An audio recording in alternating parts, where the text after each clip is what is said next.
بہرحال ایک سوال ہے میرا جو اکثر ملحدین اور مرتدین کی طرف سے بھی اٹھایا جاتا ہے، یا جو اسلام کے خلاف بات کرتے ہیں طاغوت کی طرف سے، وہ یہ کہ قرآن کی جو آیت ہے لقد خلقنا الانسان فی احسن تقویم، تو اس کو دیکھ کر وہ کہتے ہیں کہ اگر اللہ تعالیٰ نے انسان کو ایک زبردست طریقے سے تخلیق کیا ہے، تو کیا وجہ ہے کہ اسلام میں سنت طریقہ یہ ہے کہ انسان کو اپنے بال بھی تراشنے چاہیے، جسم کے مختلف حصوں کے ناخن بھی کاٹنے چاہیے، مرد کو ختان بھی کروانا چاہیے اپنا؟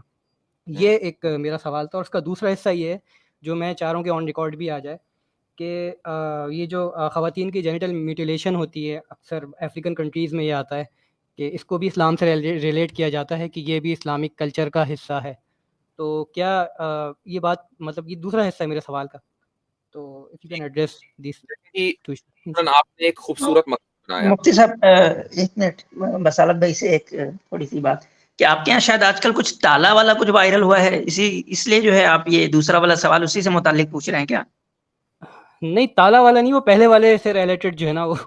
اچھا، نہیں کچھ ابھی ہمیں خبر ملی کہ آپ کے یہاں کچھ تالا والا مسئلہ، کچھ تالا اور چابی کا مسئلہ کچھ وائرل ہوا ہے، کسی خاتون ڈاکٹر نے کچھ لکھا تالا اور چابی کے اوپر. سوشل میڈیا پہ ہو سکتا ہے وائرل ہوا ہو، لیکن میں ابھی آج کل بہت زیادہ ایکٹیو نہیں ہوں. خیر خیریت.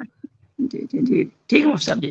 اچھا، تو جناب میں یہ عرض کر رہا تھا کہ مثلا آپ ایک بہت خوبصورت مکان بنائیں اور دنیا کا سب سے خوبصورت مکان بنا دیں، اور یہ کہیں کہ یہ لقد بنیت البیت فی احسن تقویم، ٹھیک ہے جی، میں نے بہت شاندار مکان بنایا ہے، تو اب اس کا مطلب یہ ہے کہ اس مکان کی کوئی مینٹیننس نہیں ہوگی.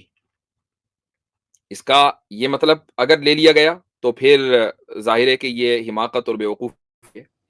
تو ایک انسان اگر اپنے بال کے اپنے جسم کے بال تراشتا ہے، سر کے بال ہوں یا جسم کے دوسرے حصوں کے، تو یہ دراصل اس کی مینٹیننس ہے. جس طرح مکان کی مینٹیننس ہوتی ہے اور مکین کرتا ہے، مکان میں رہنے والا کرتا ہے، ایسے ہی ہماری روح کو اس جسم کا مکان دیا گیا ہے، اور یہ مکان بڑا خوبصورت دیا گیا ہے. آپ جانوروں سے مقابلہ کر لیں اس کا، لیکن پھر اس روح کو یہ حکم دیا گیا کہ اس جسم کو پاک صاف رکھنا ہے، اور گندگی کی جتنی بھی وسائل ہو سکتے ہیں ان سے اپنے اس جسم کو بچانا ہے. اور اسی لیے قرآن اسلام میں طہارت کے اوپر، جو کہ جسم کی مینٹیننس ہے، وہ اتنا زور ہے کہ فقہ کی کسی بھی کتاب کو آپ اٹھا کر دیکھ لیں، پہلا چیپٹر طہارت سے ہی متعلق ہے. تو یہ کہنا کہ یہ احسنی تقویم کے جو کانسیپٹ ہے اس کے خلاف ہے، یہ غلط ہے، پہلا پوائنٹ. دوسرا پوائنٹ یہ ہے کہ آپ نے کہا کہ خواتین کے ختنے کے تعلق سے کہ یہ بھی ایک اسلامی کانسیپٹ ہے. نہیں، ایسا نہیں ہے. ہاں، دور جاہلیت میں بعض گھرانوں میں اس کا معمول تھا، لیکن یہ کوئی اسلام کا تصور نہیں ہے. رسول اکرم صلی اللہ علیہ وسلم نے تو باقاعدہ روکا، لیکن پھر ایک خاتون نے یہ کہا کہ نہیں، ہم اس چیز پر عمل کرتے آ رہے ہیں، اور اس نے ایک وجہ بھی بیان کی. تو آپ صلی اللہ علیہ وسلم نے پھر یہ گائیڈ لائنز دی کہ بھائی اگر کرنا ہی ہے تو پھر ذرا احتیاط سے کرو. لیکن آپ صلی اللہ علیہ وسلم نے ذاتی طور پر اس چیز کو پسند نہیں فرمایا.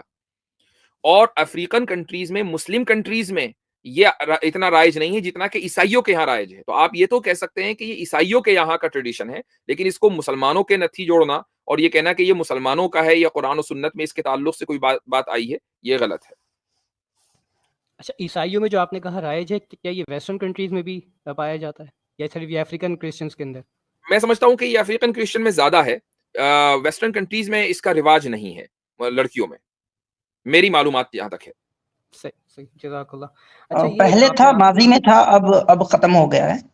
اور بنیادی طور پہ یہ ایک یعنی کہ افریقن جو ہے وہ کلچر ہے، اور افریقہ میں ہی آج بھی یہ مطلب اس کا رواج زیادہ ہے.